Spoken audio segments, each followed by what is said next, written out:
പണ്ടൊക്കെ നാട്ടിൻ പ്രദേശങ്ങളിലെ ചായക്കടയിലൊക്കെ കിട്ടുന്ന ഒരുതരം പഴംപൊരിയുണ്ട്. ആ പഴംപൊരിയുടെ ടേസ്റ്റൊന്നും ഇന്നത്തെ ബേക്കറിയിലെ പഴംപൊരിക്ക് ഇല്ലെന്നേ. എന്തോ എനിക്കങ്ങനെ തോന്നിയിട്ടുള്ളത്. നിങ്ങൾക്കോ? അപ്പോൾ കുട്ടിക്കാലത്തൊക്കെ കഴിച്ച ആ ഒരു പഴംപൊരിയുടെ ഓർമ്മയിൽ ഇന്ന് നമുക്കിവിടെ ഒരു പഴംപൊരി ഉണ്ടാക്കിയാലോ? ആകെയുള്ളൊരു വ്യത്യാസം, നമ്മളിവിടെ എടുത്തിരിക്കുന്നത് മൈദയ്ക്ക് പകരം ഗോതമ്പ് പൊടിയാണ്. അത് വീട്ടിൽ തന്നെ പൊടിപ്പിച്ചെടുത്ത ഗോതമ്പ് പൊടിയാണ് കേട്ടോ. അതിലേക്ക് കുറച്ച് ഏലക്ക പൊടിച്ചതും ഉപ്പും കുറച്ച് പഞ്ചസാരയും പിന്നെ കുറച്ച് മഞ്ഞൾ ചാലിച്ചതും കൂടെ ചേർത്ത് കൊടുക്കണം. ഇവ ഇത്രയും ചേർത്തതിന് ശേഷം ഒരു തവി ഉപയോഗിച്ച് നന്നായി ഇളക്കി യോജിപ്പിക്കണം.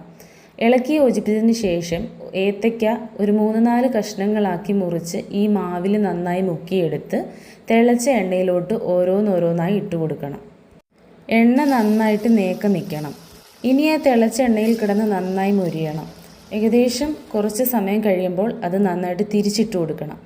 2 സൈഡും മൂത്തു എന്ന് ഉറപ്പ് വരുമ്പോഴത്തേന് നമ്മൾ പെതുക്കെ ഒരു കിഴുത്തലയുള്ള തവി കൊണ്ട് കോരി മാറ്റണം.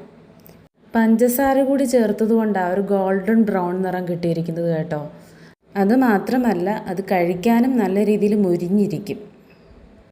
അപ്പോൾ ആ ചെറിയ ഒരു ചൂടോടുകൂടി തന്നെ കട്ടൻ ചായക്കൊപ്പമോ പാൽ ചായക്കൊപ്പമോ ഒക്കെ നമുക്ക് കഴിക്കാം. അപ്പം നമ്മുടെ നാടൻ പഴംപൊരി ഇവിടെ റെഡിയായി കേട്ടോ.